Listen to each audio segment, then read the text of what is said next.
할렐루야. 오늘 목요일 새벽에 만난 하나님 오신 여러분들, 우리 예수님의 이름으로 축복하고 환영합니다. 같이 기도하겠습니다. 좋으신 하나님 감사합니다. 오늘도 좋은 날을 맞이합니다. 늘 새로운 날입니다. 오늘은 또 어떤 일이 있을까? 오늘은 또 하나님과 우리가 어떻게 동행할까? 기대하는 마음으로 이 말씀을 대화합니다. 늘 같은 것 같지만 같지 않은 삶, 모든 인간이 똑같은 장기와 똑같은 삶을 사는 것 같아도 전혀 다른 사람이라는 것을 아는 우리는 오늘 우리에게 베풀어진 날도 또 다른 우리에게 새로운 기회요, 소망의 날이라고 믿습니다. 이 날을 감사와 기쁨으로 보내게 하여 주시옵소서. 기대합니다. 예수님의 이름으로 기도합니다. 아멘. 오늘 말씀은 요한복음입니다. 요한복음 8장 31절에서 우리가 내용으로는 59절까지의 말씀인데요. 읽는 건 37절까지만 읽도록 하겠습니다. 8장 31절에서 37절까지만 읽고 내용은 우리가 8장 마지막까지 다 보도록 하겠습니다. 같이 읽겠습니다. 그러므로 예수께서 자기를 믿은 유대인들에게 이르시되 너희가 내 말에 거하면 참으로 내 제자가 되고 진리를 알지니 진리가 너희를 자유롭게 하리라. 그들이 대답하되 우리가 아브라함의 자손이라 남의 종이 된 적이 없거늘 어찌하여 우리가 자유롭게 되리라 하느냐. 예수께서 이르시되 진실로 진실로 너희에게 이르노니 죄를 범하는 자마다 죄의 종이라. 종은 영원히 집에 거하지 못하되 아들은 영원히 거하나니 그러므로 아들이 너희를 자유롭게 하면 너희가 참으로 자유로우리라. 나도 너희가 아브라함의 자손인 줄 아노라. 그러나 내 말이 너희 안에 있을 곳이 없으므로 나를 죽이려 하는도다. 아멘.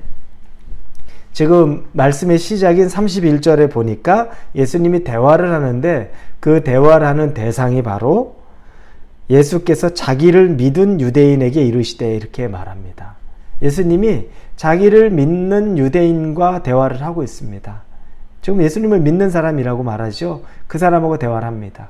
근데 우리가 읽지는 않았는데 8장 마지막 59절 이 내용의 마무리에 보면 이렇게 쓰여 있습니다. 그들이 돌을 들어 치려 하거늘 예수께서 숨어 성전에서 나가시니라. 이 사람들이 바로 동일한 사람입니다. 예수를 믿는 자들인데 59절에 보니까 돌을 들어 치려고 한다고 나옵니다. 왜 이렇게 갑자기 된 걸까? 그러면 그 사람들은 어떤 사람인가?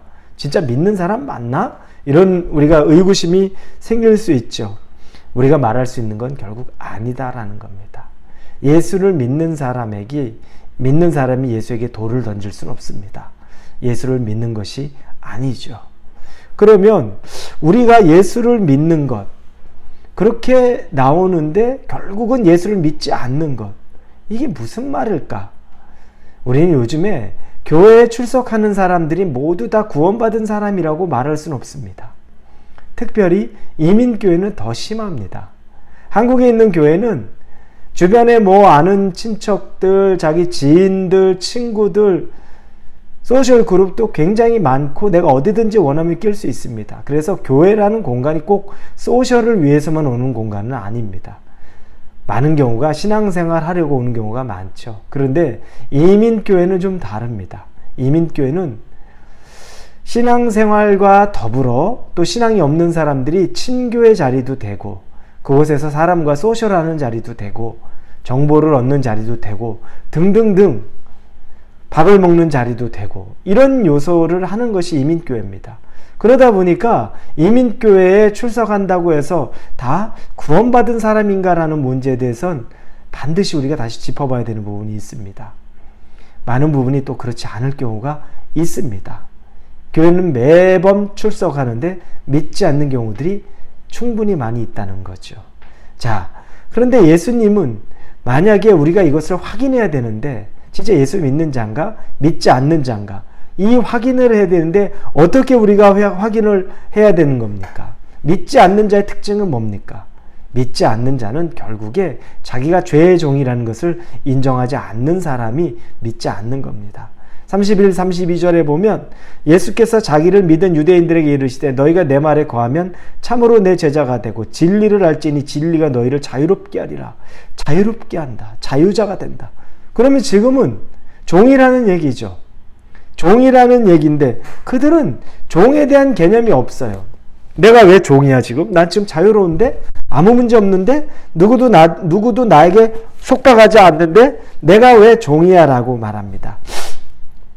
그리고 그렇게 예수에게 이야기를 듣자 33절에 그들이 말하죠. 그들이 대답하되 우리가 아브라함의 자손이라 남의 종이 된 적이 없거늘 어째 우리가 자유롭게 되리라느냐. 아브라함 자손이야. 나 남의 종이 된 적이 없는데 뭐 지금 왜 내가 자유로워져야 된다, 종이 아니어야 된다, 이런 말 많이 하는 겁니다. 쉽게 말하면 나 모태신앙으로 지금까지 신앙생활했는데 뭐 나한테 뭐 구원 받았느니 안 받았느니 이런 얘기하느냐. 나 교회 다니지 당신보다 더 오래돼서 난 태어나면서부터 교회 다녔어. 이렇게 얘기할 수도 있는 거죠. 그와 비슷한 겁니다. 나 교회 목사야. 내가 장로인데, 권사인데, 이런 얘기하는 것과 비슷하게 되는 거죠. 여러분, 모태신앙이라고, 목사라고, 장로라고, 권사라고, 중직자라고, 그게 구원과 상관이 있습니까? 확률상으로는 높을 수도 있겠지만 전혀 아닐 수도 있습니다. 우리 주변에 열어보면 목사라는 이름으로 자기 비즈니스 하는 사람들도 너무 많고, 정치하는 사람도 너무 많고, 장로란 이름으로 비즈니스하고 지위를 얻으려는 사람도 너무 많고,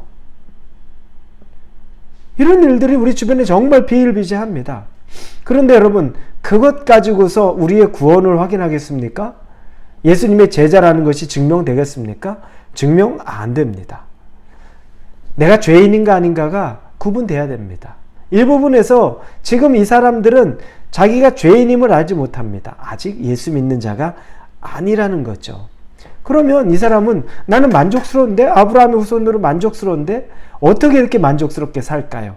그들은 자기가 지금 가진 것, 손에 쥐인 것, 이걸로 만족하고 사는 삶에 불과한 겁니다. 내가 이룬 것, 내가 가진 재산도 있고 사회적인 영향력도 있고 뭐 노후의 준비도 있고 번듯하게 키워놓은 자녀들도 있고, 이런 것들이 자기를 만족스럽게 만듭니다. 죄인이 아니라 나는 그런 사람이다라고 말하는 거죠. 여러분, 이것도 큰 잘못이죠. 또 하나는 내가 지금 가지지 못한 것 때문에 좌절하는 경우도 이거 똑같습니다. 경우에 따라 틀리기 한 거지만 내가 가진 것에 만족하는 사람이나 가지지 못한 것 때문에 좌절하는 사람도 별반 다르지 않습니다. 왜냐? 내가 가지지 못한 것 때문에 가진 것, 그 사람 부러워하고 사는 것에 불과하기 때문에 그렇죠. 김명중 사진작가라는 사람이 있습니다. 이분이 했던 말 중에 제가 어디선가 그래서 읽었어요. 이렇게 쓰여 있어요. 성공은 영원하지 않고 실패는 치명적이지 않다. 왜 이렇게 얘기를 했냐면, 이분이 미국으로 이제 공부를 별로 못했대요. 그래서 미국으로 유학을 가려고 했는데 유학원 통해서 일하는데 이 유학원에서 일을 잘 못한 거죠. 이분이 남자인데 여대에다가 지원을 한 거예요. 그러니까 비자가 안 나왔죠. 남자가 여대에 지원했으니 뭐 비자가 나오겠습니까? 안 나왔죠.